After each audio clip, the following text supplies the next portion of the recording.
Vamos trabalhar, gente?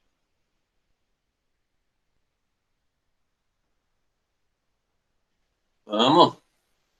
Estamos em 8, tá bom? Vamos, então, acalmando os nossos pensamentos, os nossos cardíacos, e vamos nos envolvendo irmanamente, pedindo a presença de nossos anjos de guarda, daqueles espíritos que se afinam conosco, para que estejam presentes nesse momento e nos ajudem de alguma maneira a compreensão um pouco maior da lição da noite. Que Jesus, nosso grande mestre querido, esteja presente e consigamos realmente trabalhar um pouquinho das ideias que ele traz nesse texto em nosso centro de pensamento e, quem sabe, um dia em nossos corações. Assim seja, graças a Deus.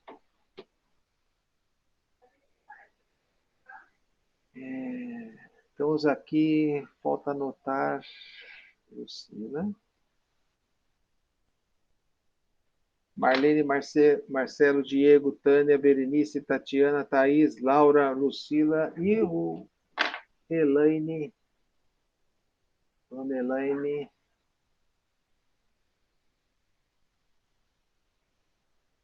Esqueci de alguém?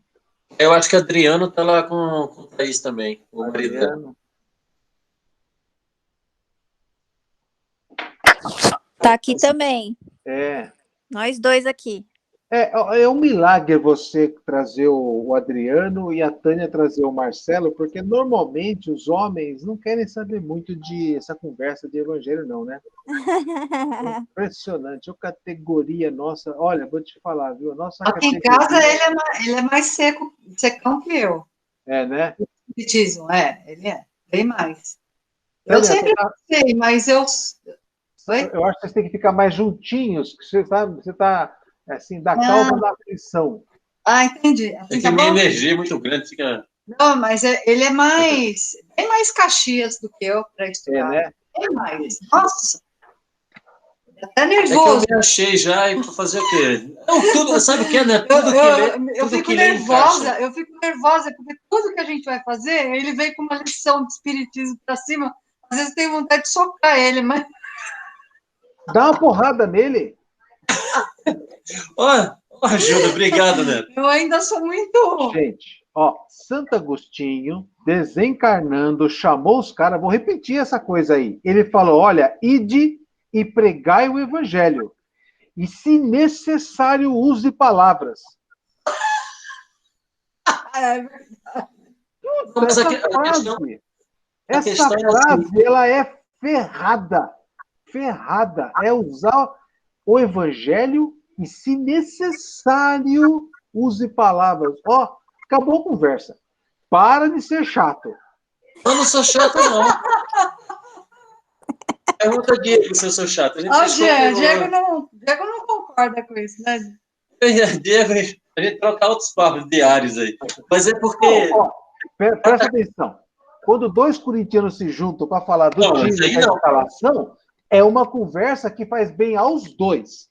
Agora, quando junta um corintiano com um padre para falar de evangelho ou falar de Corinthians, não tem intersecção. Entendeu? É um negócio meio chato mesmo. Então, Marcelão, pelo amor de Deus, seja calmo, tranquilo. Quer falar do evangelho? Vai lá, lava a louça, seca, guarda a louça no lugar bonitinho, passa um alquinho borrifado. Eu comprei até um borrifadorzinho, um pulverizador, para pulverizar álcool com canela na minha pia, para dar aquele cheirinho de limpeza. Aí eu seco, passo um paninho e tal, limpo o chão da cozinha, limpo a sujeira dos cachorros, já pico a cebola e o alho para a mulher. Se ela inventar fazer comida, porque quem faz sou eu, né? Mas se ela inventar, ela já não vai sujar mais a mãozinha com o alho e com a cebola, que já está tudo picadinho no pirizinho, tal. E olha, eu vou te falar assim uma coisa, a gente só faz aquele negocinho lá quando ela quer. Então, é um processo de muito tato no relacionamento. Isso que esse é o evangelho. Todo o resto é bobagem. Todo o resto é bobagem. Você entendeu?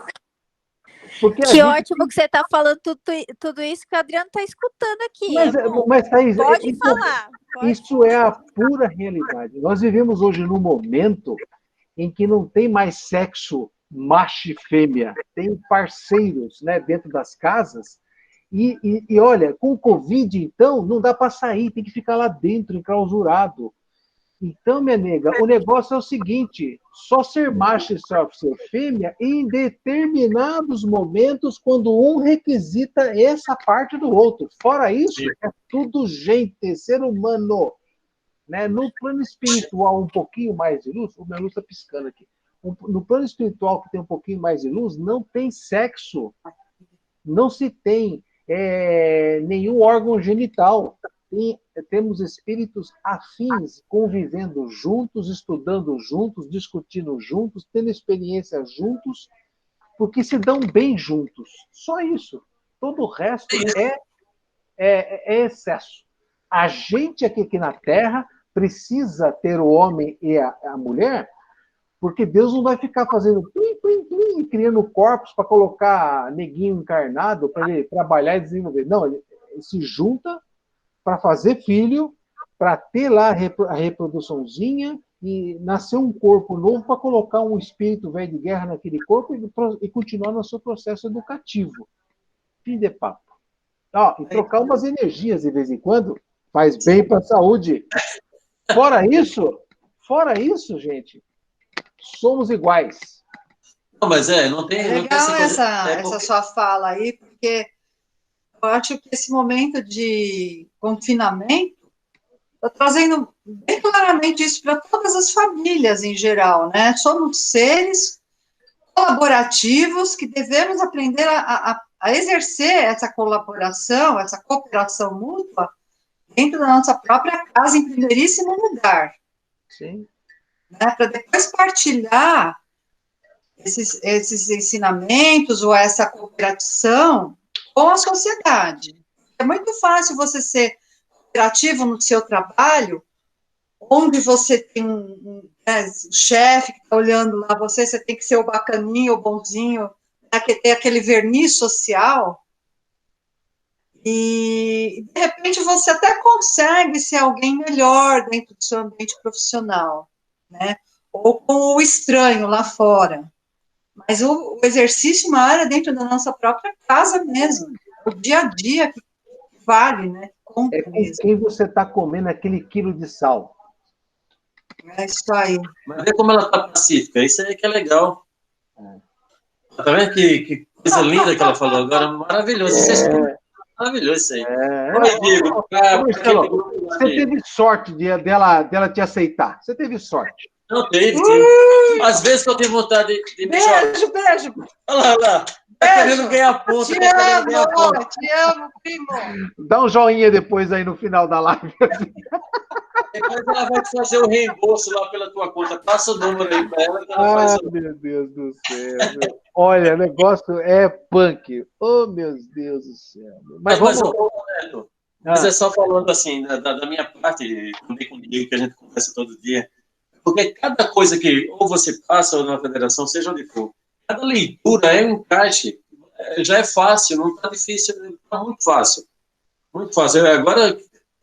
Antes eu me sentia deslocado das outras, porque eu já era meio caixinha nessas coisas assim. Está fácil, não está nada difícil as leituras, né? Eu tenho que fazer isso, fazer aquilo, está bem fácil. Está bem fácil. Então, é uma coisa que eu bato bastante com vocês, é assim, a leitura é importante, porque ela vai trazer conhecimento, né? E vai ficar aqui, na cachola, no computador central, no HD. Mas o grande lance é colocar em prática. Sim. Em prática. Então, por exemplo, a questão da caridade, que a gente sempre fala, tem que ser caridoso. Tem gente que acha que ser caridoso é fazer sopa e sair distribuindo de madrugada pelos andarilhos, e o pessoal que está passando frio. Isso é caridade? Sim, mas não é só isso. Todo o processo com o qual você se dá para qualquer ser vivo ou para o meio ambiente a qual você vive. Isso é ser caridoso, porque você sai do ego e vai para o fraterno, né? Faz uns 4, 5 dias que eu tenho feito um propósito muito firme na minha cabeça, assim, ó. Eu tenho acordado um lixo, parecendo um pacote de pipoca no final de uma sessão de cinema, com aquela pouquíssima vontade de sair da cama, né? Corpo pesado, cheio de pensamentos e sonhos confusos, tal. Mas eu falo assim, ó, Deus me fez abrir esses olhos da cara, hoje eu vou fazer algo, o que eu não sei, mas eu vou contribuir com esse planeta de algum jeito. Então, é sério, eu falo brincando, mas lavar um copo na pia, eu já estou contribuindo. Então, esse é o processo que, em vez de eu estar fazendo algo que eu gostaria para mim, eu estou fazendo algo para o meio ambiente a qual eu vivo. Esse é o segredo da tal da caridade para o indivíduo que está vivendo. Olha, uma caridade um pouco maior. Tem gente que vai viajar nos Estados Unidos e aluga um carro. E lá segue todas as regras de trânsito, porque ele sabe que se parar o carro um pouco fora da calçada, ele fica um dia preso. Ou paga uma multa em dólar na hora para o tal do guardinha lá. Ele é esculachado. Aqui no Brasil, o indivíduo esse mesmo indivíduo vem para dirigir com o seu carrinho, tal, e ele para na fila dupla para pegar o filho que está na escola particular.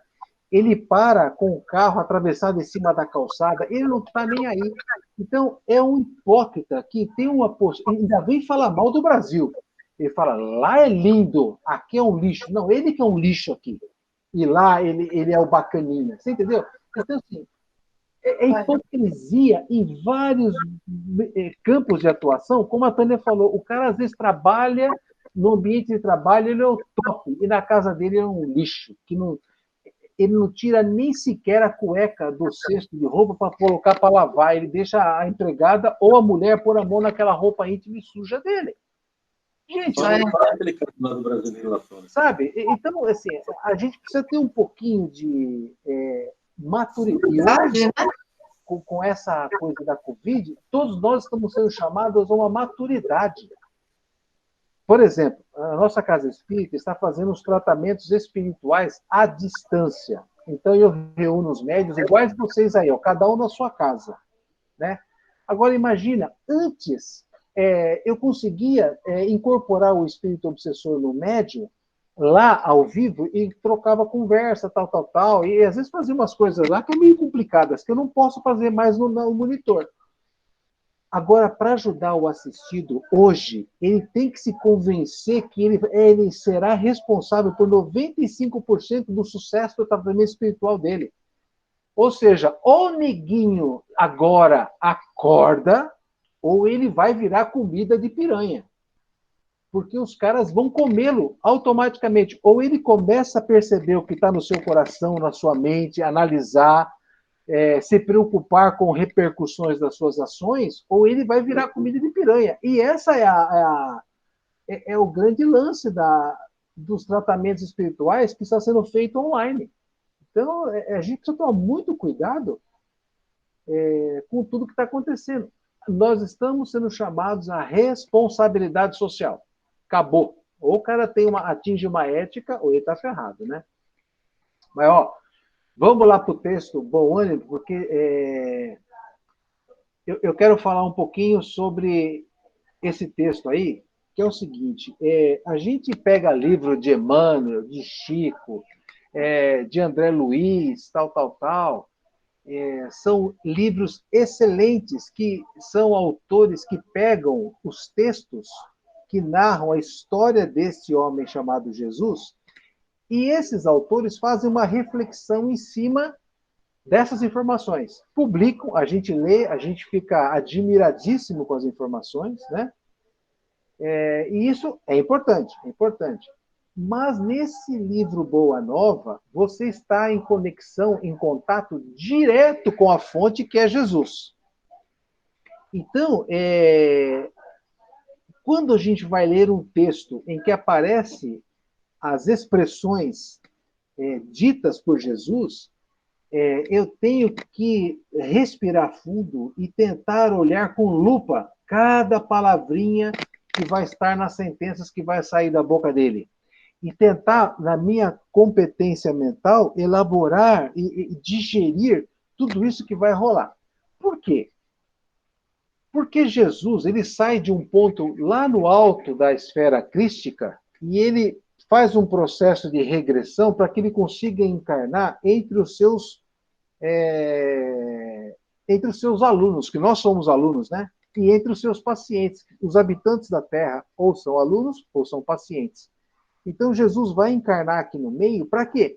Para que ele possa levar à humanidade informações de como essa humanidade vai caminhar sobre a superfície do globo terrestre de forma produtiva, de forma positiva.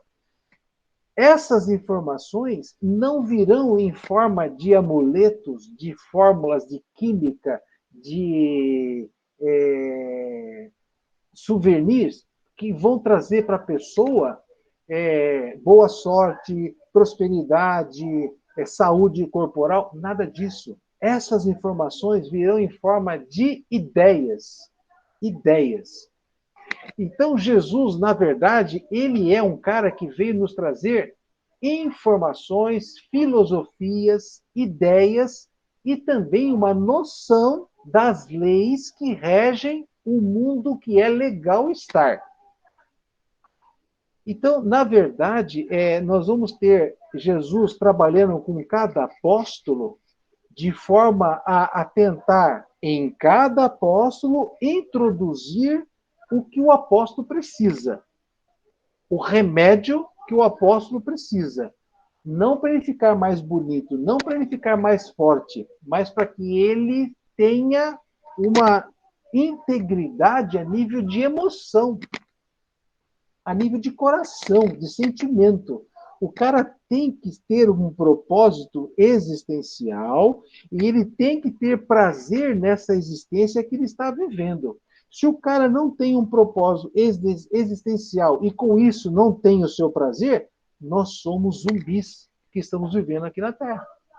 Então Jesus sabe que os 7 bilhões que estão na Terra hoje, quase 8, né? Na verdade, aqueles que estão desconectados dessa realização íntima estão feitos zumbis, vivendo exatamente, tentando satisfazer os seus sentidos de forma imediata, que é através do consumo de alimento, do consumo de bens materiais, do acúmulo financeiro, do acúmulo do poder, do acúmulo do prestígio social, do acúmulo da boa aparência externa. Quer dizer, são elementos que essas pessoas estão procurando para ver se eles conseguem saciar o quê? Uma fome, uma sede interna, um desequilíbrio que ainda não encontraram o elemento que vai preencher todo esse espaço dentro deles. Então, quando a gente pega um texto em que Jesus vai trabalhar junto a um dos seus discípulos, é com esse objetivo que nós vamos procurar estudá-lo. Tirar desse texto algo que possa nos servir como ferramentas de reflexão. Apenas isso. Né? É isso. Então, vamos lá. Apóstolo Bartolomeu foi um dos mais dedicados discípulos do Cristo, desde os primeiros tempos de suas pregações junto ao Tiberíades. Todas as suas possibilidades eram empregadas em acompanhar o Mestre na sua tarefa divina. Todas as suas possibilidades eram empregadas em acompanhar o Mestre na sua tarefa divina. Por que possibilidades? Porque os discípulos não deixaram de executar as suas tarefas profissionais. Tá? Ao invés de que muito se pensa, eles continuaram trabalhando para sustentar suas famílias, para sustentar o seu processo profissional. Até o apóstolo Paulo, né, abrindo um parênteses aqui, eu achei muito interessante a história de São Paulo, porque depois que ele decidiu não ser mais um fariseu radical e ser um cristão, o que ele faz para se sustentar? Ele aproveitou uma bolsinha de dinheiro que o pai deu para ele, na última conversa que o pai deu, pega esse dinheiro e soma da minha vida, porque eu esqueci do microfone. O pai pegou, na última conversa que o apóstolo Paulo teve com o pai, o Paulo recebeu do pai um saquinho, uma bolsa de moedas de ouro, e o pai falou assim, ó, envergonhado do filho ter abandonado, né, os estudos, pega esse dinheiro e salva a minha vida. Paulo pegou esse dinheiro e comprou uma máquina de tear tapetes, porque o pai dele era um grande produtor de tapetes para o exército romano. Por isso que Paulo de Tarso o pai sai de uma família muito próspera economicamente. Mas ele, uma coisa bastante interessante, ele estava tão apaixonado pelo evangelho que ele abandona tudo. E uma coisa muito interessante, que eu acho que serve como exemplo para todos nós, né? Ele não deixa de trabalhar pelo sustento próprio para pregar o evangelho. Não. Ele passava o dia fazendo tapetes para vender, para se sustentar, e à noite ele aproveitava e pregava o evangelho para quem quisesse ouvir. Né? Então, ele é um cara que também dá um grande exemplo para todos nós na área da pregação. Mas continuando a leitura lá, ó, sobre Bartolomeu. Foi talvez por isso que, uma noite, enquanto Simão Pedro e sua família se entregavam aos inadiáveis afazeres domésticos, Jesus aproveitou alguns instantes para lhe falar mais demoradamente ao coração.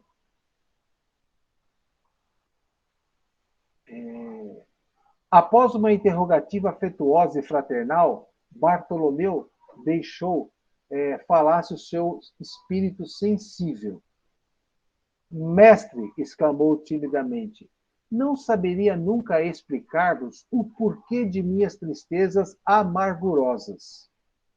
Só sei dizer que o vosso evangelho me enche de esperança para o reino de luz que nos espera os corações.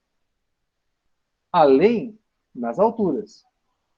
Quando esclarecestes que o vosso reino não é deste mundo, experimentei uma nova coragem para atravessar as misérias do caminho da terra, pois aqui o selo do mal parece obscurecer as coisas mais puras. Por toda parte é a vitória do crime, o jogo das ambições, a colheita dos desenganos. Vamos parar um pouquinho aqui.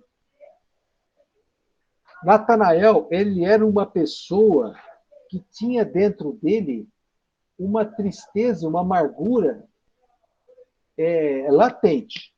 Ele não era um ser que sorria facilmente. Muito pelo contrário, ele tinha essa amargura esquisita, que ele até fala para Jesus, eu não sei de onde vem isso, mas eu sinto isso dentro de mim. Olha que interessante. E aí Natanael, ou Bartolomeu, que é a mesma pessoa, tá? De acordo com os historiadores, Bartolomeu, ele dá uma descrição do cenário externo do mundo em que ele vive. E eu achei muito interessante, porque parece que ele está falando dos dias atuais, né? Ele fala assim, ó,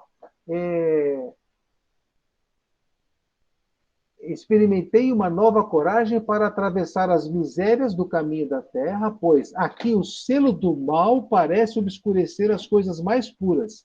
Por toda parte é a vitória do crime, o jogo das ambições, a colheita dos desenganos e por aí afora. Quer dizer, um pouquinho antes de começar a aula, eu estava escutando a CNN e hoje a grande preocupação em Brasília é a discussão de como é que a gente vai tirar Moro da jogada da eleição presidencial em 2022. Então, eles estão tentando fazer uma lei para não deixar o cara participar. Quer dizer, é a briga. Eles não estão querendo fazer uma lei para arrumar emprego, para distribuição de renda adequada. Não, vamos tirar o Moro. Então, a gente vê assim, ó, como é que é o jogo das ambições, né? Então, o Bartolomeu estava ali descrevendo para Jesus, na minha opinião, exatamente o mesmo cenário que hoje nós temos à frente. Né? E esse é o estado de espírito de Bartolomeu, muito triste e o mundo lá fora difícil. Aqui eu tenho algumas pessoas com menos de 30 anos na nossa classe, outras com um pouquinho mais, né? Só. Não muito. Então, esses jovens que assim, ó, observam essa realidade da vida, se eles não tiverem dentro deles, se vocês não tiverem dentro de vocês alguma coisa chamada esperança, meu amigo, vocês não saem da cama, né? Se vocês forem dar ouvidos apenas aos adultos, aos mais velhos, que estão frustrados em tudo que eles falam do mundo, vocês não sairiam mais da cama, né? Então, Bartolomeu está se queixando exatamente disso. Aí ele continua. A voz do apóstolo se tornara quase abafada pelas lágrimas. Todavia, Jesus fitou-o brandamente e lhe falou com serenidade. Jesus já estava de olho em Bartolomeu já fazia um tempo, viu? Né? Aliás, acho que até antes de ele vir para a Terra. Né? Ele fala assim, a nossa doutrina, entretanto, é a do Evangelho ou da Boa Nova. E já viste, Bartolomeu, uma boa notícia não produzir alegria? Fazes bem conservando a tua esperança em face dos novos ensinamentos. Mas não quero senão acender o bom ânimo no espírito dos meus discípulos. Se já tive ocasião de ensinar que o meu reino não é deste mundo, isso não quer dizer que eu desdenhe o trabalho de estendê-lo um dia aos corações que mourejam na terra. Vejam só. Bartolomeu e os outros 11 apóstolos tiveram assim realmente a grande oportunidade de conviver tete a tete com Jesus, principalmente durante aqueles 3 últimos anos da vida dele aqui na Terra, né? E com certeza eles devem ter testemunhado coisas que, infelizmente, não estão escritas em nenhum livro. Tanto que durante os textos a gente percebe que Jesus fala, mas eu já mostrei para vocês que as coisas são muito mais do que os olhos da terra podem captar, né? E o fato de vocês terem percebido isso produziu em vocês o que ele chamou de esperança, animou a esperança. Então ele fala assim que este fenômeno do sentimento iluminado no seu coração é que deve persistir frente aos percalços que os seus olhos, Bartolomeu, estão descrevendo para mim aqui agora. O mundo está uma porcaria? Está. Mas ele fala assim, eu tenho certeza que um dia a felicidade vai se estender por toda a face da Terra, mas é uma questão de tempo. De tempo. Então, vamos fazer um exemplo bem fácil. Eu tenho 58 anos e quando eu tinha 30 anos, 26 anos, eu decidi parar de fumar. 26 anos. 26 anos está fazendo 32 anos. 32 anos sem fumar. Eu falo para vocês assim, ó, hoje o cigarro para mim é indiferente. Você fumar do meu lado ou não, é indiferente. Há 7, 8 anos atrás, o cheiro do cigarro era que nem assim, sabe aquele desenho do cachorro em frente à televisão de frango assando? Aquele cheiro me tentava, né? Então, assim, se eu levei 32 anos para ser indiferente ao tabagismo, que é um defeito, é um problema pequeníssimo para um espírito resolver, vocês imaginam a gente resolver a questão do ego dos políticos, do ego dos médicos bambambãs da vida, que ainda não perceberam que o que eles têm é para ser dividido e não para se dar oportunidade de se concentrar mais, nem dinheiro, nem poder, enfim. É um processo que vai demorar muito, mas nós não podemos perder o que Jesus fala assim, ó, eu te trouxe uma notícia, você não vai viver e morrer e não vai ter oportunidade de ser feliz. Você vai ser feliz, talvez não nessa existência, talvez não aqui agora encarnado, Mas se o seu processo de convivência atender a certas demandas que virão das notícias que eu estou te trazendo, o resultado é outro. O seu futuro é outro. E aí Bartolomeu continua ouvindo Jesus falando lá, ó. Achas, então, que eu teria vindo a este mundo sem essa certeza confortadora? O evangelho terá de florescer, primeiramente, na alma das criaturas, antes de frutificar no espírito dos povos.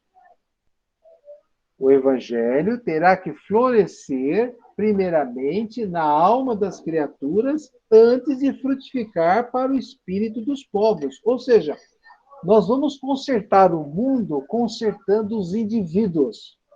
E não o mundo consertado para depois consertar as pessoas. Eu preciso que as células estejam saudáveis, para que o tecido esteja saudável, o órgão esteja saudável, o sistema esteja saudável e o organismo saudável. É do baixo para cima. É a estrutura. Então ele fala assim, nós vamos trabalhar corações, um a um, com qualidade e não quantidade. Mas venho do meu Pai cheio de certeza e confiança. É a minha mensagem há de proporcionar grande júbilo a quantos a receberem de coração. Ó, aí que está a grande zebra. Receberem de coração é bem diferente daquele, quando ele fala assim, ó, para aqueles que entenderem na sua razão. O homem encarnado, a grande maioria de nós, é muito pão, pão, queijo, queijo.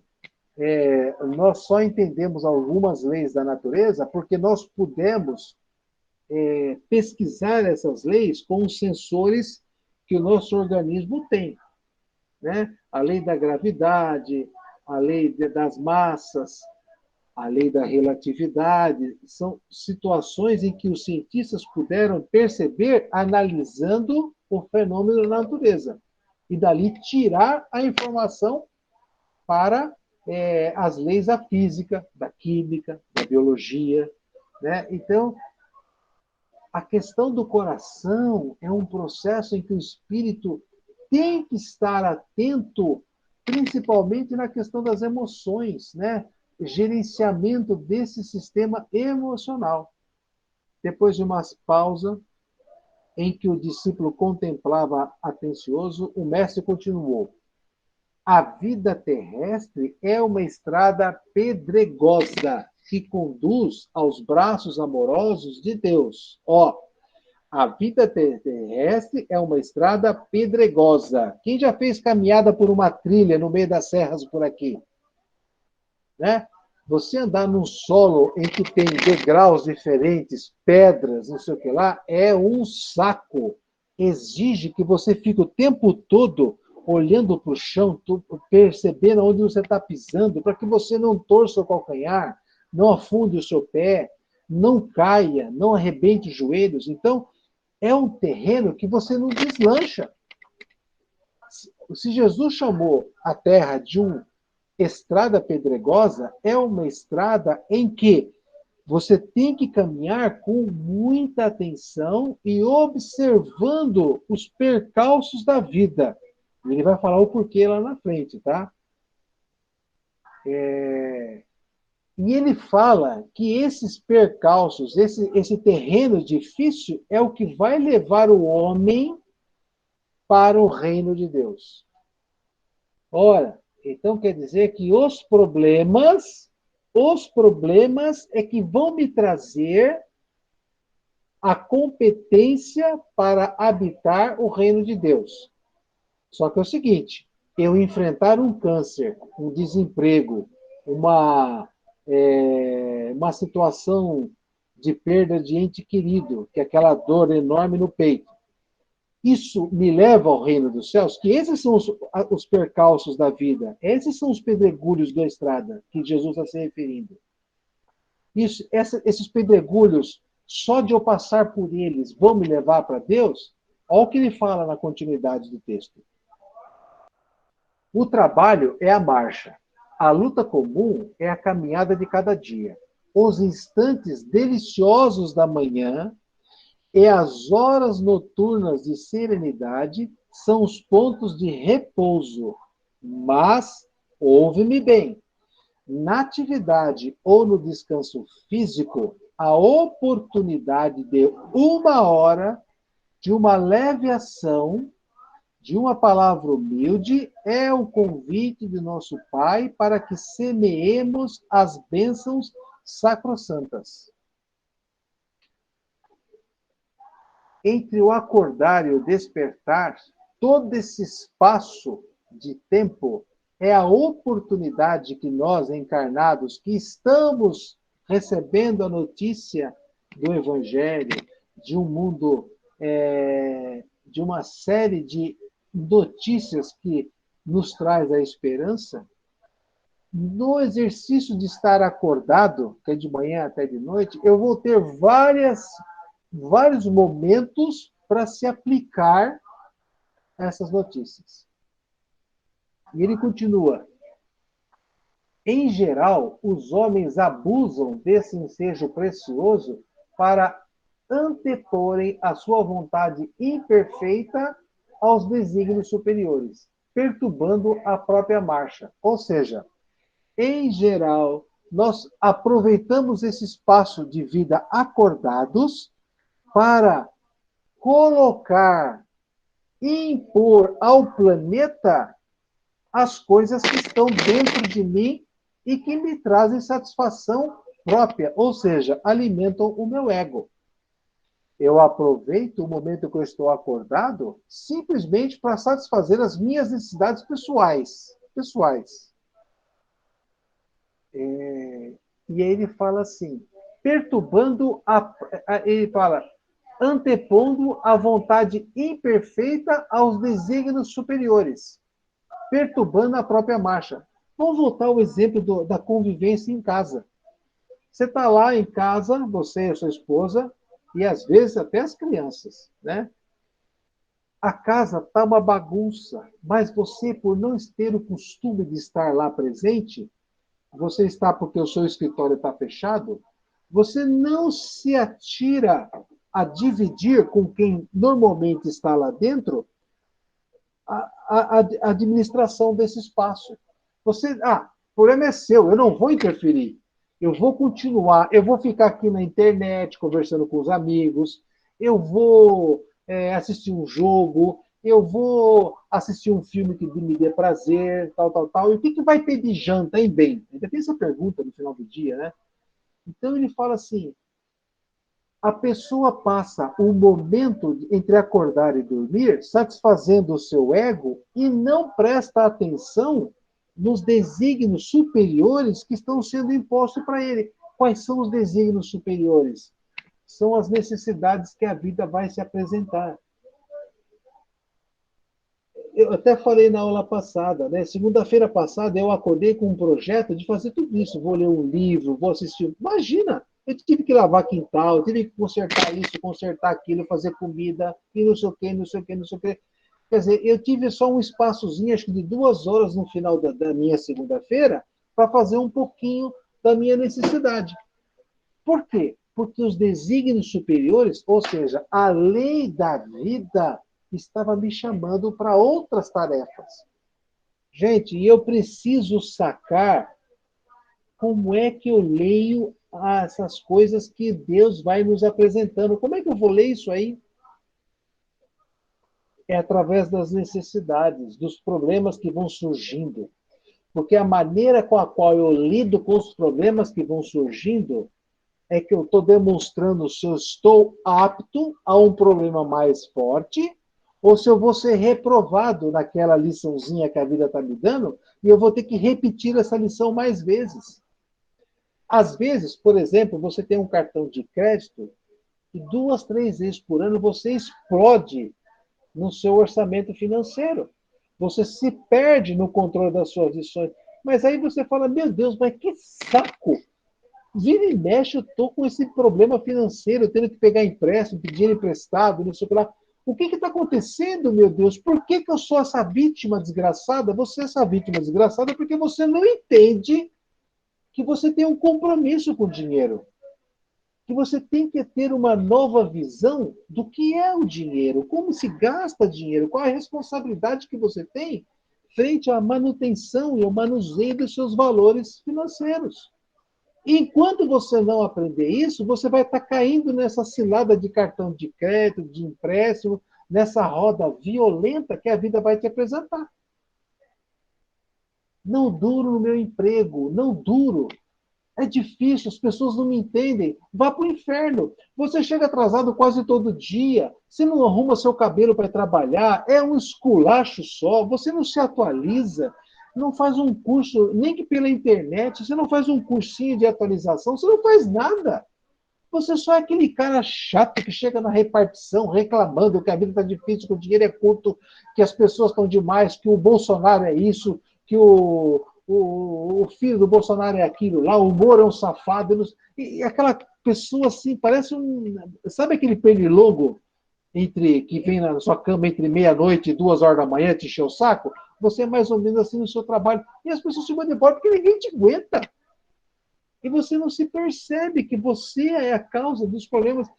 Então, quando ele fala assim, ó, em geral, os homens abusam desse ensejo precioso, que é o tempo de estar vivo, para anteporem a sua vontade imperfeita aos desígnios superiores. Quer dizer, o que a vida me apresenta não interessa. Eu é que vou fazer do jeito que eu acho que tem que ser. E o que acontece? Ele é comido pela vida. Perturbando a própria marcha. Olha o que Jesus fala. E perturbando a própria marcha. Tá ali... Francisco, oi? Posso te interromper? Desculpa. Pode. No livro que está na internet, está escrito: a vida terrestre é uma estrada pedregosa, que foi o que você leu. Certo. No livro aqui que eu tenho em mãos, está escrito: a vida terrestre é uma estrada prodigiosa. Eita, prodigiosa? Pois é, totalmente diferente. É. Nesse livro aqui, ó, que eu peguei lá contigo. Peraí. Prodigiosa, vamos ver.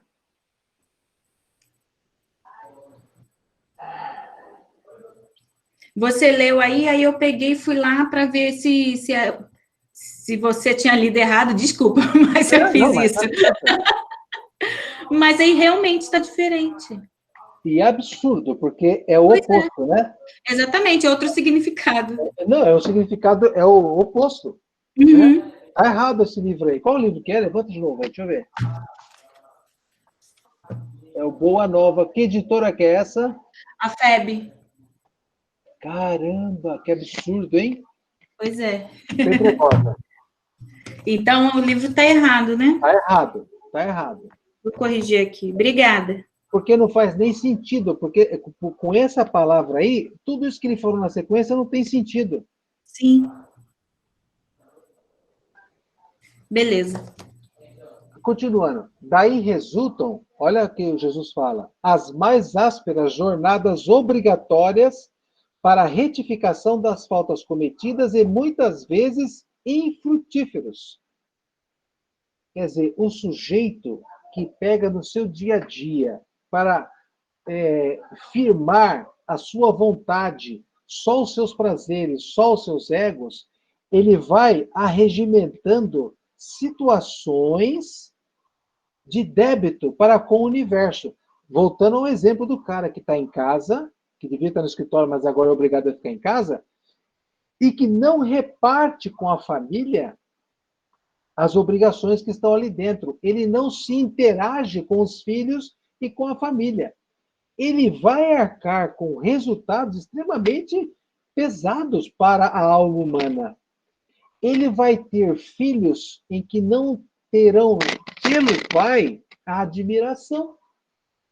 Porque o pai, como trabalhava, você até entende. Meu pai não está aqui porque está trabalhando. Agora, meu pai está aqui e o desgraçado não sai do celular, não sai do computador, não nos dá atenção. Ah, vá para o inferno. Que homem que é esse? Ele, quando é criança, o filho criança, ele não vai usar essa reflexão ali no momento. Mas quando ele for adulto e lembrar do que foi o seu passado, ele vai trazer essas imagens, essas emoções. Gente, o amor, como diz Rossandro Kinsley, ele tem duas bases, que é a admiração e o respeito. Se o cara não desenvolve nas pessoas que estão à sua volta a admiração e o respeito, as pessoas não vão amá-lo, né? Então, se o cara está na casa, no momento de pandemia, e não aproveita esse instante para despertar naquelas pessoas que ele diz amar, que ele diz para os amigos que são as pessoas mais importantes da vida dele, ele não presta atenção nas necessidades da mulher, ele não presta atenção nas necessidades dos filhos, na necessidade do seu estado físico da casa, ele não está nem aí. Ele vai deixar de trabalhar para o bem comum. Gente, quando você lê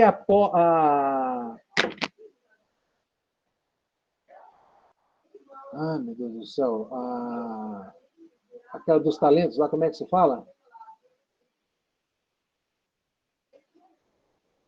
Parábola dos talentos. Parábola. Nossa, a palavra sumiu da minha cabeça.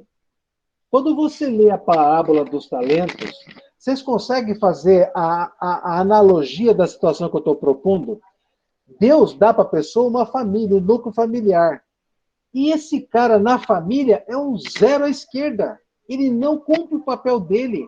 Lá no final da jornada, ele fala, ó, Deus, estou te devolvendo a família que você me deu. Ah, tá. E o que você fez com essa família?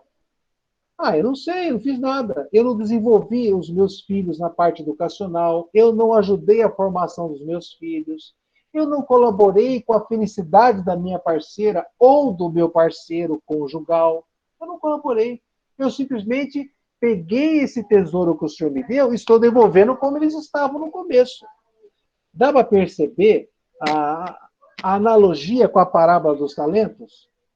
Que a gente tem que começar a ligar o que Jesus falava no momento com o que ele está falando para esse apóstolo e tentar trazer daí a grande importância que as nossas vidas têm em relação ao que se espera, né? Porque, assim, tem gente que tem a tal da inveja e olha para as suas próprias coisas e não dá a mesma grandeza que dá para as coisas dos outros. Gente, a minha grandeza pessoal são os meus talentos que eu ganhei de Deus. Pode ser um talento que só vale uma moeda, como pode ser um talento que vale 7 moedas. Mas, proporcionalmente, a responsabilidade é a mesma. Então, olha o que ele fala aí, ó. Em geral, os homens abusam do ensejo precioso para anteporem a sua vontade imperfeita aos desígnios superiores, perturbando a própria marcha. Daí resultam as mais ásperas jornadas obrigatórias para a retificação das faltas cometidas e muitas vezes infrutíferos labores. Deu para entender mais ou menos isso aí? Em vista dessas razões, observamos que os viajores da Terra estão sempre desalentados. Olha o que Jesus está falando. Então, dentro desse quadro, você está sempre infeliz, você está sempre amargurado, você não consegue perceber o quanto você tem de tesouro nas mãos. Por quê? Porque você está tentando impor a sua vontade e o seu ego na frente daquilo que é a sua necessidade primária. E eu volto a repetir para vocês, na segunda-feira, naquela passada, quando eu falei, eu vou ler, eu vou ter prazer, e quando eu estava tirando o carro da garagem aqui, e a minha mulher começou a me solicitar dentro de casa para um monte de coisa, eu falei, mas eu queria ler. Aí o meu mentor fala assim, meu amigo, você não precisa ler, você precisa fazer. Você precisa botar em exercício o que você está lendo. Porque isso não adianta nada. Você quer ser papa? Você quer ser bispo? Você quer ser o quê? Pastor?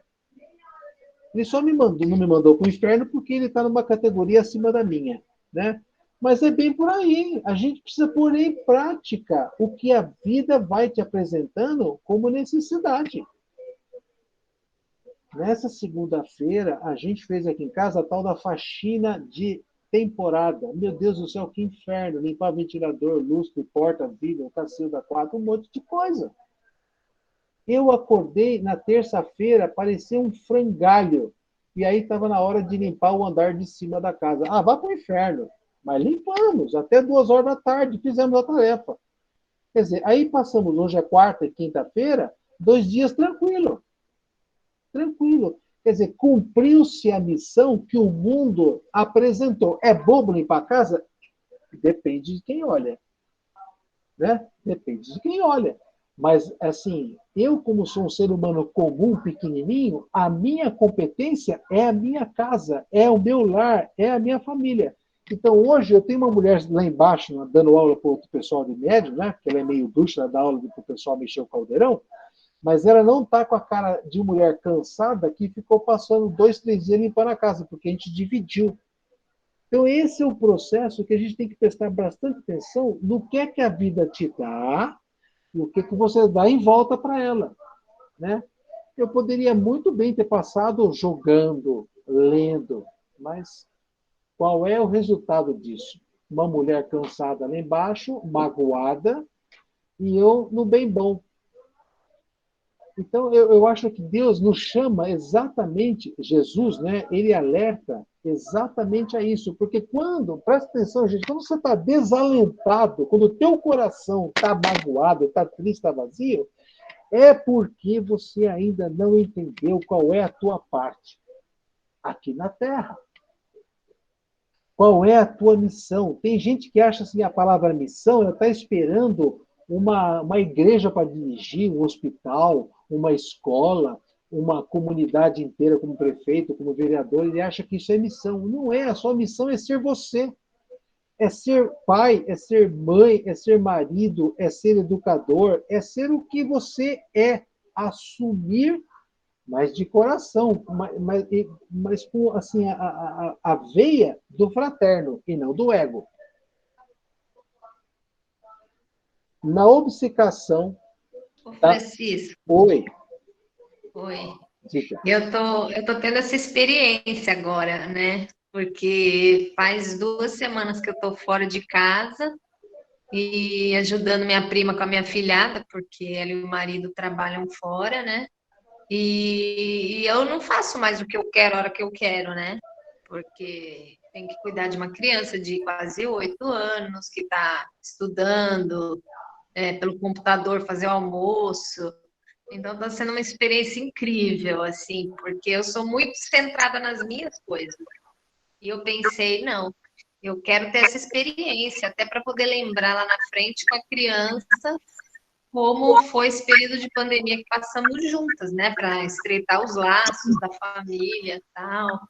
E às vezes eu tenho umas crises, mas eu penso, não, eu quero ser forte para ficar aqui mais tempo, eu vou conseguir, vai dar certo. E tá indo, tá sendo muito legal. É isso aí. Diga, Tânia. Eu quero falar uma coisa a respeito da Laura. Eu notei que ela está com um semblante muito melhor, muito mais leve, ela está mais serena. Quer dizer, essa tarefa que ela assumiu está fazendo tão bem para o espírito dela que ela até rejuvenesceu. Nossa! Eu não sei se vocês perceberam, mas eu acho que ela... Tem gente que gasta R$150 no potinho da Avon, né? Para subir a pele, não sei o que lá. Bobagem. Não, eu sinto ela mais feliz. Nossa, que legal. Ela está mais cansada e possa não ter o tempo necessário para fazer as coisas só dela, mas ela me passa, pelo menos ela me transmite, assim, pela aura dela, uma leveza, de talvez sentimento de dever cumprido, com ela mesma, com aquilo que talvez o espírito dela tenha se proposto a vir fazer na Terra, né? E talvez, por causa de uma situação como essa, as pessoas comecem a descobrir quem elas são de verdade, qual o propósito delas na vida, que às vezes é como você falou, às vezes não é ser uma coisa grandiosa aos olhos do mundo, ser um grande político, ser sei lá, um astronauta, Cada um com a sua missão. A missão é justamente essa, é o que está dentro da gente mesmo, aquilo que a gente consegue fazer de melhor. Eu acho que é por aí, não sei se é isso que você quer dizer. Tu vê que hoje ela está... Exatamente por aí. Que hoje ela está dando legal. Até pelo notebook. Nossa Senhora, mas dá para ver, sim. A aura, dá para sentir a energia das pessoas. Vou me esconder aqui. Por exemplo, hoje eu sinto que a energia do grupo está bem mais leve. Tem dias que eu passo um pau aqui. Nossa, Tânia. E assim, eu convivo com uma criança, né? Que eu, desde antes de ser concebida, foi muito desejada, né? Minha filhada, muito amada. E aqui eu me sinto em casa, né? Minha prima, o marido dela. Então é muito bom estar aqui. Né? É maravilhosa com criança. É uma experiência, deve ser uma experiência maravilhosa, viu? Deve ser. Eu tô aqui louco para ser avô, mas não tem menor chance disso acontecer tão rápido, né? Então, o que Deus fez? Há 2 anos atrás, me deu um cachorro sarnento na porta do meu salão, eu trouxe para casa, falei, vou cuidar desse cara até arrumar um dono. Mentira! Peguei uma paixão com ele, eu tô quase ensinando ele a falar. Falta pouco para ele falar meu nome. E nós Sobrinho Sarnento vale também ou não? Hã? Sobrinho Sarnento vale também? Vale, qualquer coisa. Também tem um sobrinho Sarnento. É um sarro. Eu fiz o que o meu coração mandou fazer, catar o cachorro e cuidar dele. Meu casamento quase acabou. O desgraçado fez xixi no meio do meu sofá, na parte de cima, não foi nem na parte de baixo, quando encosta as costas. Então, quer dizer, quase que eu fui dormir na varanda com ele, briguei com a Débora, fiquei quase um mês sem falar com ela, tal. Mas realmente são ações que estavam no meu coração e eu fiz. Isso me fez um bem danado, gente. Quer dizer, é uma coisa que há tempos atrás eu não ia enfrentar, eu ia rebaixar e deixar para lá, mas eu enfrentei para ver se aí vai ficar, tal, e ó, não quero cachorro no sofá, quem limpa o sofá sou eu, então eu vou assistir televisão, eu falo, Juca, ele sobe e põe a cabeça na minha perna aqui, imagina, a gente fica num tio ali nós dois, assim, dá um nojo ver os dois, mas a troca que a gente tem é uma troca emocional. Gente, a minha mulher começa a brigar com ele já corre para debaixo das minhas pernas, e isso me dá um prazer de ver que eu sou algo para alguém. É um negócio assim. Então, mas é porque essa é a nossa essência, né, Neto? Exatamente. Está ficando muito tecnológico e largando essas coisas que parecem ser bobas, mas é que são as coisas mais importantes, né? Mais importantes. Fiz uma porrada de exame de sangue agora. Eu pensei que eu peguei o exame errado, porque todos os números que estavam já margeando uma coisa ruim, todos eles voltaram para níveis super equilibrados. Quer dizer, eu estou com um corpinho de 17 anos, tem dor de 58, mas os números estão de 17, entendeu? E toca a vida em frente. Mas vamos voltar ao vídeo Jesus aqui. Ninguém te dá 58, fala a verdade. Eu dava 70. Colágeno. Próxima hora eu vou trazer a latinha de colágeno que eu compro para tomar 2 vezes, uma vez dia sim, dia não, 10 miligramas, para esticar tudo, ó, belezinha. Passa a receita, obrigada. Depois eu vou passar o nome dele. Para processar a empresa. Ai, Deus do céu. Continua lá, ó.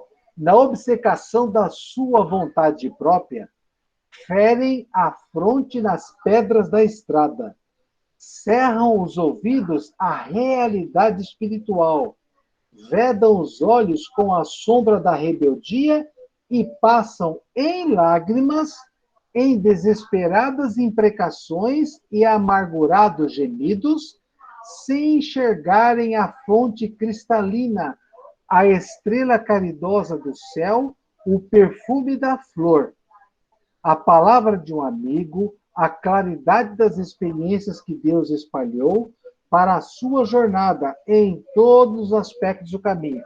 Gente, só aqui é 6 meses de palestra, só nesse parágrafo. Né?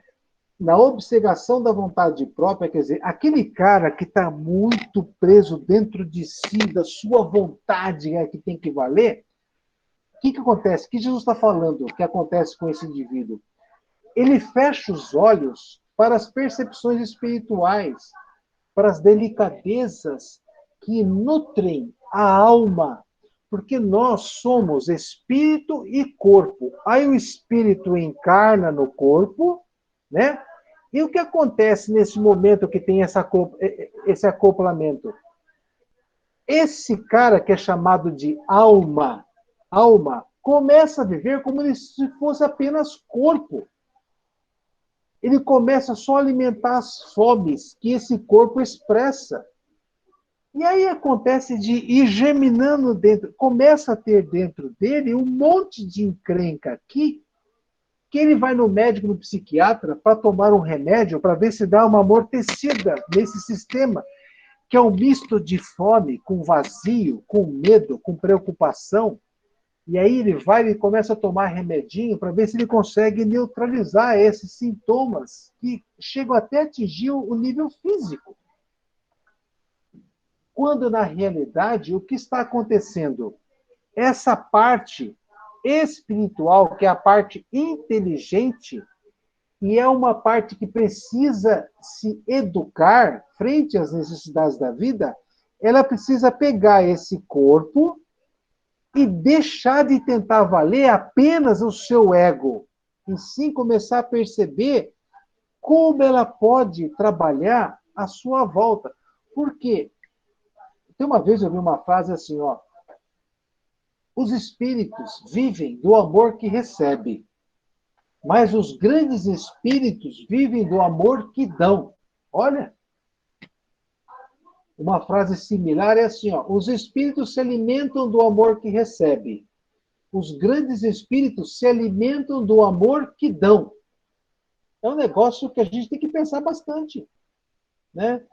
Então, Laura, quando você pega essa criança que você está trabalhando de 8 anos de idade, e você consegue olhar no olhinho dela e na linguagenzinha dela, modelar um pouquinho, alguma coisa que você acha que possa melhorar, nossa, essa criança entender o seu recado e participar de um comportamento novo que está chamando ela a fazer, menina, você ganhou a sua encarnação.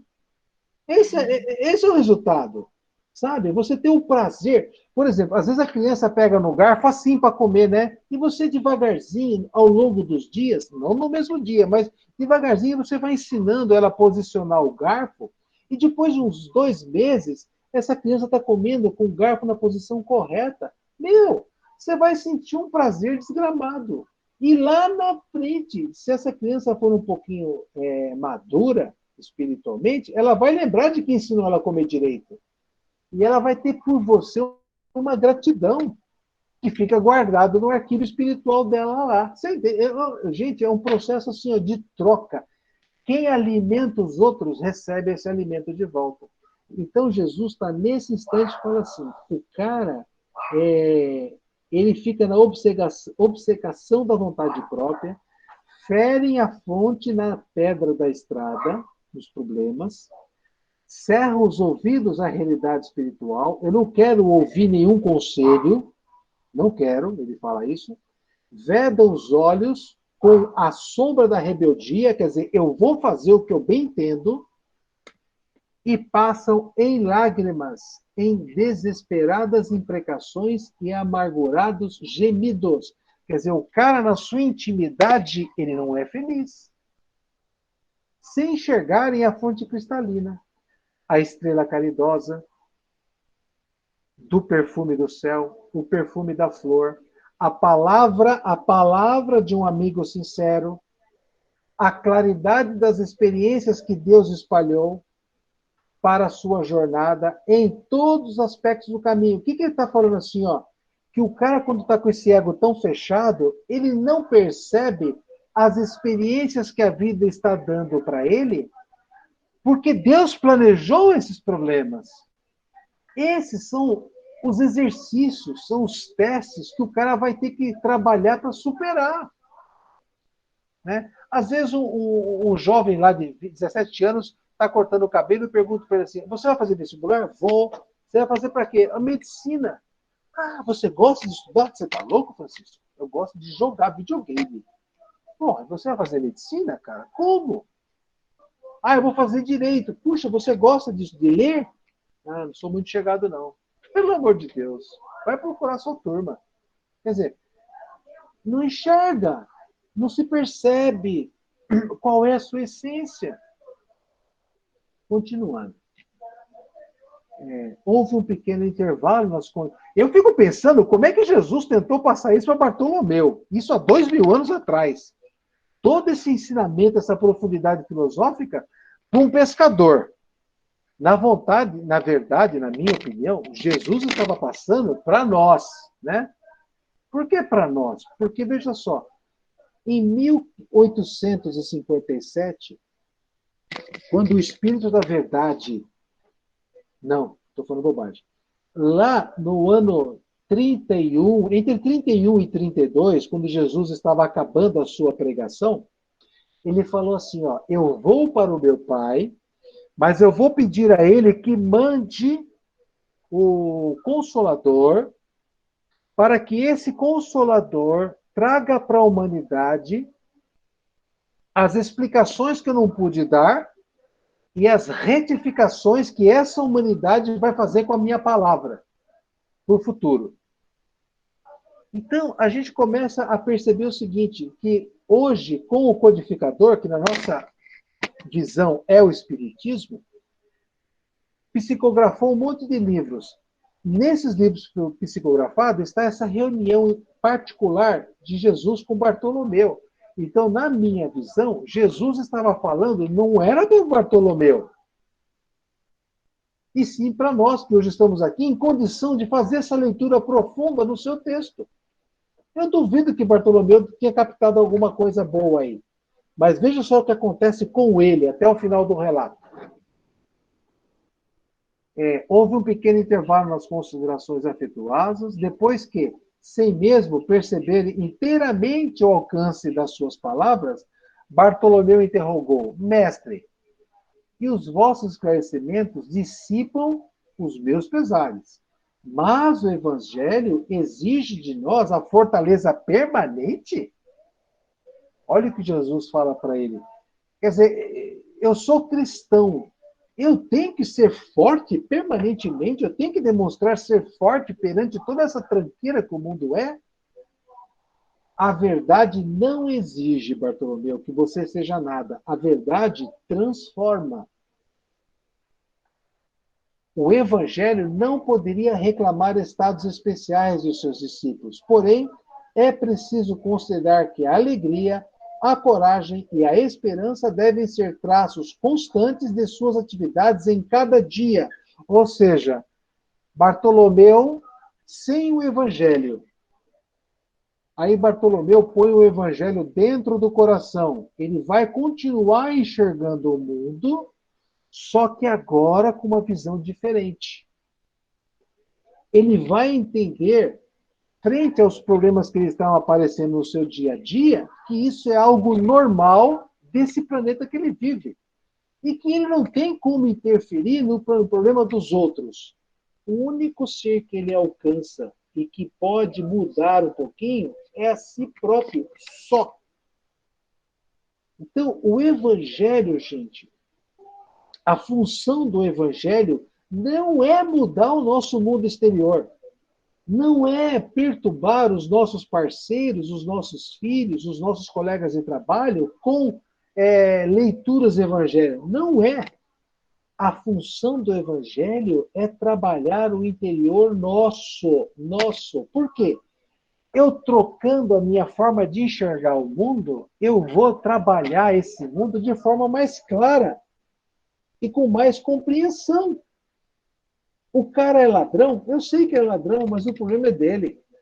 Ah, mas ele está prejudicando muita gente. Eu sei, mas dentro da lei divina, esse camarada vai ter que responder a isso. Não eu. Ele vai responder. Porque a minha parte eu vou fazer o meu melhor. Né? Então ele fala, continuando lá, ó. O Evangelho não poderia reclamar estados especiais de seus discípulos, porém é preciso considerar que a alegria, a coragem e a esperança devem ser traços constantes. Ou seja, o meu eu, por isso que eu estou falando assim, que de manhã eu tenho feito exatamente, eu trago essas 3 palavras, porque eu falo, são essas 3 palavras que vão nortear o meu dia. Eu vou ter coragem, eu vou ter alegria e eu vou ter esperança. Mesmo não sentindo alegria, Eu vou fazer força para não ser um cara chato quem está perto de mim. Eu não vou ser aquele pessoa ranzinza, reclamona para quem está perto de mim. Se eu não conseguir ser alegre inteiramente, eu vou fazer pelo menos esforço de não encher o saco de ninguém. Porque nos firmamos no pesadelo de cada hora. Olha o que ele fala, nos firmamos no pesadelo de cada hora. Se conhecemos a realidade gloriosa da eternidade do nosso Pai, Jesus está falando assim, ó, por que eu vou me reter num problema que eu estou enxergando, se eu sei, por exemplo, ó, vamos supor, eu estou atravessando por um determinado problema, seja ele qual for, o meu estado íntimo não pode ficar preso a esse problema. Sabe por quê? Porque eu sou um filho de um pai e eu sou eterno. Eu vou ser muito mais do que esse problema aqui. Eu preciso ter a minha cabeça fria para perceber o problema existe, o problema é minha responsabilidade, eu vou ter que resolver, mas eu não vou deixar que esse problema emane algum azedume para outras partes da minha vida. Eu tenho que trabalhar exatamente esse controle desse meu possível azedume para outras partes da minha vida. Por exemplo, eu estou lá com um problema no trabalho e eu trago esse problema para minha casa. E encho o saco da minha mulher, dos meus filhos, dos meus cachorros, tudo isso aí, porque eu estou azedo. Ninguém tem culpa que eu estou com um problema lá. Eu tenho que trabalhar essa separação, eu tenho que administrar. E Jesus fala assim, ó, você se percebendo como um cara eterno, por que você vai deixar que um problema domine o seu dia inteiro? Por que nos firmamos no pesadelo de uma hora se conhecemos a realidade gloriosa da eternidade com o nosso Pai? E aí ele vai falar para o Tadeu, para o Natanael. E quando, Natanael pergunta assim, e quando os negócios do mundo não são adversos? E quando tudo parece em luta contra nós? Perguntou o pescador.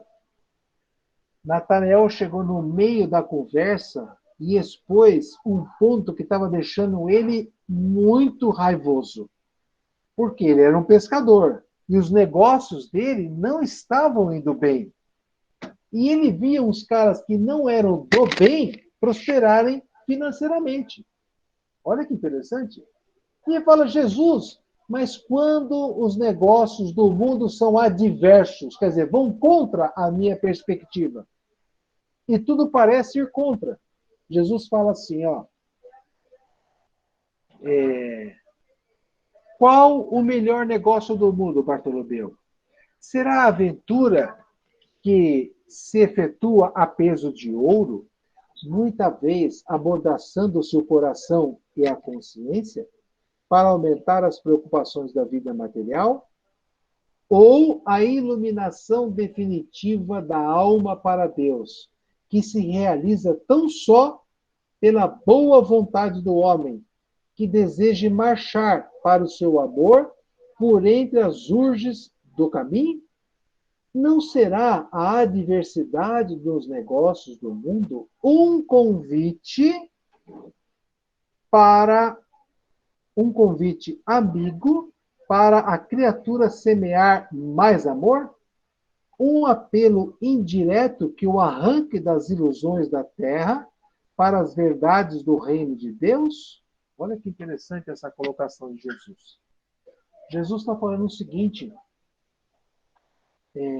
Natanael, será que essas adversidades não estão te chamando para uma outra realidade?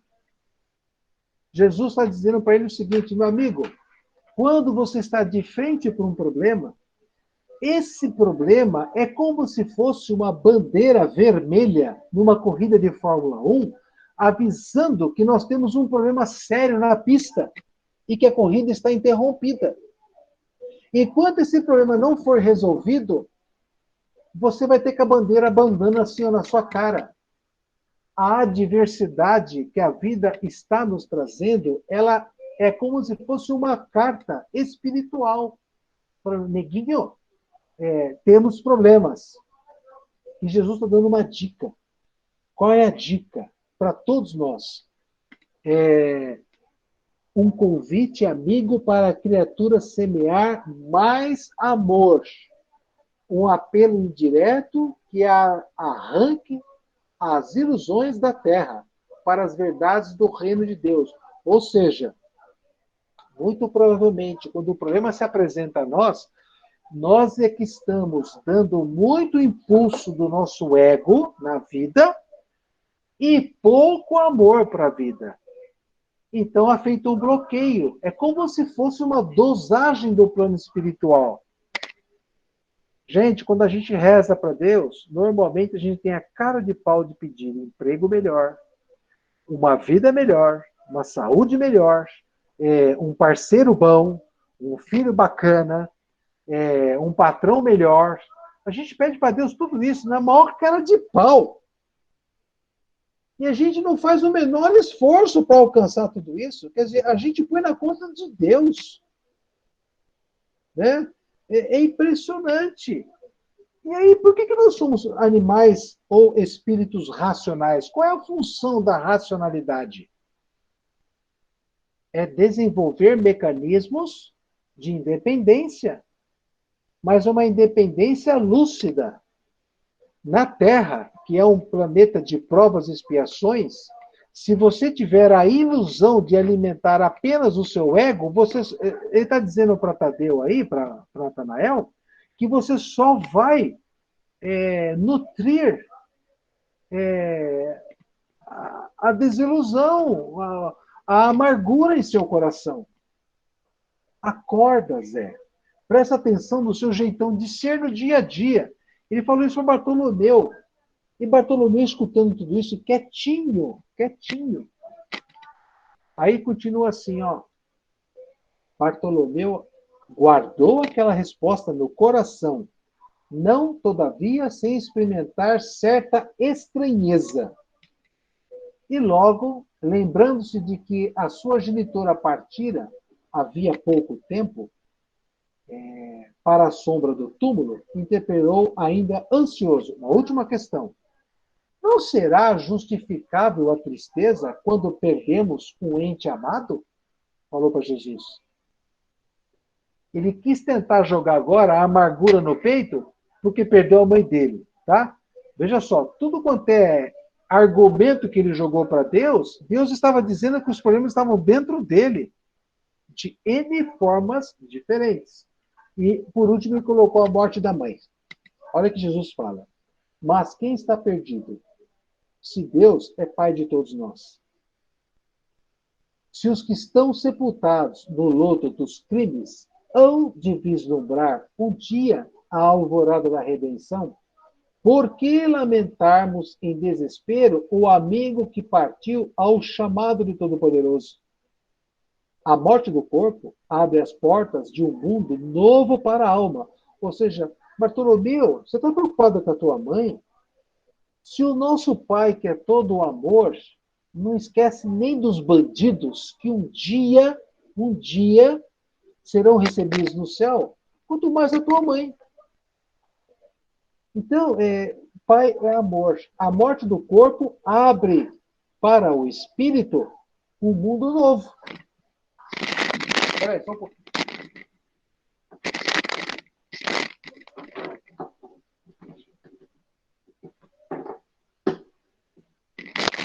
Está dando a bateria do meu notebook aqui agora, estou pondo para carregar. Então, quer dizer, nem a morte serve como desculpa para a nossa aparente tristeza. Gente, sentir tristeza nos primeiros momentos é normal, mas dar continuidade à vida com essa bandeira da amargura, falar que quem morreu, é complicado. Aí Jesus termina. Ninguém vive verdadeiramente órfão sobre a terra, como nenhum ser está abandonado, porque tudo é de Deus e todos somos seus filhos. Eis porque todo discípulo do Evangelho tem de ser um semeador de paz e de alegria. Então, se eu estou dentro da minha casa, Eu tenho que ver o que eu posso ser, qual é o meu papel dentro desta casa, para que eu semeie paz para todo mundo e alegria. Ou seja, eu tenho que dividir as tarefas braçais, eu tenho que dividir os serviços, eu tenho que dividir as responsabilidades para que a minha parte não seja peso para outra pessoa. Quer dizer, isso é uma pequena visão, né? E aí, ele continua lá. Jesus entrou em silêncio, como se houvera terminado a exposição judiciosa e serena. E depois que a hora já ia adiantada, Bartolomeu se despediu. O olhar do mestre oferecia ao seu, naquela noite, uma luz mais doce e mais brilhante. Suas mãos lhe tocaram os ombros, levemente, deixando-lhe uma sensação salutar e desconhecida. Quer dizer, Deus aproveitou no final da conversa e deu um passe nele, só num toque assim, ó. O cara saiu tranquilinho, né? Aí continua. Embora nascido em Canaã da Galileia, Bartolomeu residia, então, em Dalmanuta, para onde se dirigiu, meditando gravemente sobre as lições que havia recebido. À noite, pareceu-lhe formosa como nunca. No alto, as estrelas se lhe afiguravam as luzes gloriosas do palácio de Deus, à espera de suas criaturas, como hinos de alegrias às águas. Gente, percebe que Bartolomeu, ele saiu da reunião com Jesus e no caminho para casa, ele começou a perceber aquilo que Jesus fala assim, ó, quando a criatura vive para as necessidades do mundo e não as dele, ele começa a perceber os perfumes do caminho, lembra que ele fala? E as belezas que Deus coloca na vida de todos nós. Então, Bartolomeu, naquela vida lá no século zero, no século I, aliás, o que Bartolomeu está começando a perceber? Aquilo que era possível aos seus olhos perceberem, que era a beleza do universo, a beleza do céu de Jerusalém, e por aí, dessa região aí, né, em Jerusalém que ele está. Então, quer dizer, ele começa a perceber valores que alimentam o corpo ou a alma? A alma. Aí ele continua assim, ó. As águas do Genezaré, aos seus olhos, estavam mais plácidas e felizes. Os ventos brandos lhe sussurravam ao entendimento cariciosas inspirações, como um correio dedicado que chegasse do céu. Dá uma olhada. Quer dizer, o espírito dele, depois da conversa com Jesus, dos esclarecimentos que Jesus deu ao seu coração, permitiram com que aquela nuvem preta que estava à volta dele fosse dissipada e ele começasse a perceber o mundo e as inspirações que estavam chegando para ele como ser encarnado. Não mais como pessoa, mas como um espírito encarnado. Dá uma olhada. Bartolomeu começou a recordar as razões de suas tristezas intraduzíveis, mas, com surpresa, não mais as encontrou no coração. Lembrava-se de haver perdido a afetuosa genitora. Refletiu, porém, com mais amplitude quanto aos desígnios da providência divina. Deus não lhe era pai e mãe nos céus? Recordou os contratempos da vida e ponderou que seus irmãos pelo sangue o aborreciam e o caluniavam. Entretanto, Jesus não lhe era um irmão generoso e sincero? Passou em revista os insucessos materiais. Contudo, que eram as pescarias ou a avareza dos negociantes de Betsaída e de Cafarnaum, comparadas à luz do reino de Deus, que lhe trabalhava para edificar o coração? Dá uma olhada nas reflexões que o camarada saiu da reunião com Jesus. Quer dizer, repaginou a central de crenças, reformulou. Com essa pequena reformulação, a gente fala assim, ó, o Bartolomeu foi curado espiritualmente. Ao longe, os primeiros clarões, né, chegou em casa pela madrugada. Ao longe, os primeiros clarões do sol lhe pareciam mensageiros de conforto celestial. Dá uma olhada como é que ele está olhando o planeta agora. O canto das aves ecoava em seu espírito com notas harmoniosas de profunda alegria. O próprio mugido dos bois apresentava nova tonalidade aos seus ouvidos. Sua alma estava agora clara, o coração aliviado e feliz. Ao ranger os gonzos da porta, seus irmãos dirigiram-lhe impropérios, acusando-o de mau filho, de vagabundo e traidor da lei. Olha o clima que vivia esse camarada na casa dele, né? Bartolomeu, porém, recordou o evangelho e sentiu que só ele tinha bastante alegria para dar a seus irmãos.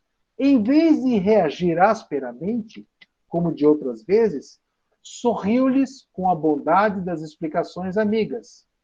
Seu velho pai o acusou igualmente, escancarando-o. O apóstolo, entretanto, achou natural. Seu pai não conhecia Jesus e ele o conhecia. Não conseguindo esclarecê-los, guardou os bens do silêncio e achou-se na posse de uma alegria nova. É aquilo que eu falo, ele não procurou mudar o mundo, ele só está trabalhando no íntimo dele. Paciência o resto, ele não tem como resolver o problema de todos. Aí ele falou assim, ó, teve para todos os companheiros de serviço uma frase consoladora e amiga. O lago, como que estava mais acolhedor e mais belo, seus camaradas de trabalho mais dedicados e acessíveis. De tarde, não questionou os comerciantes, enchendo-lhes, aliás, o espírito de boas palavras e de atitudes cativantes e educativas. Ou seja, Bartolomeu não encheu o saco de quem foi comprar os seus peixes, né? Aí, Bartolomeu havia convertido todos os desalentos num cântico de alegria ao sopro regenerador dos ensinamentos do Cristo. Todos o observaram com admiração, exceto Jesus, que conhecia com júbilo a nova atitude mental do discípulo. Ou seja, todo mundo achou, Bartolomeu pirou. Aconteceu, esse cara bateu a cabeça de madrugada porque ele não está bem. Ele não é assim. Mas Jesus sabia o que tinha acontecido no seu íntimo. No sábado seguinte, o mestre demandou as margens do lago, cercado por seus numerosos seguidores. Ali aglomeraram-se mulheres e homens do povo, judeus e funcionários de Antipas, a par de grande número de soldados romanos. Jesus começou a pregar a boa nova e a certa altura contou, conforme a narrativa de Mateus, que o reino dos céus é semelhante a um tesouro que, oculto num campo, foi achado escondido por um homem que, movido de gozo, vendeu tudo o que possuía e comprou aquele campo. Nesse instante, o olhar do mestre pousou sobre Bartolomeu, que o contemplava, embevecido. A luz branda de seus olhos generosos penetrou fundo no íntimo do apóstolo, pela ternura que evidenciava, e o pescador humilde compreendeu a delicada alusão do ensinamento, experimentando alma leve e satisfeita. Depois de haver alijado todas as verdades que ainda não o desfizera, para adquirir o tesouro divino no campo infinito da vida. Enviando a Jesus um olhar de amor e reconhecimento, Bartolomeu limpou uma lágrima. Era a primeira vez que chorava de alegria. Vamos, dá uma olhada. O pescador Dalmanuta aderira para sempre aos eternos júbilos do Evangelho do Reino. Então, eu fiz questão da gente dar uma lida nesse texto, para que nós 11, 12 pessoas, 13 que estamos reunidos aqui hoje, ou 14, não sei, entendamos de uma vez por todas que o mundo que nós vivemos, realmente, ele não é brincadeirinha. Ele não é brincadeira. É um mundo realmente difícil, não tem chorumelas. Porém, é nessas dificuldades, nos desafios, gente, cada um na sua vida, cada um no seu problema, é que nós vamos encontrar a maturidade espiritual necessária para que possamos habitar esferas mais altas no futuro. Tá? É só para isso. Esses problemas devem tornar a criatura uma criatura amarga, triste, revoltada e chateada. Muito pelo contrário. Jesus estava na esfera crística, narra alguns livros que ele se preparou durante 1000 anos para poder encarnar num corpo de homem de novo.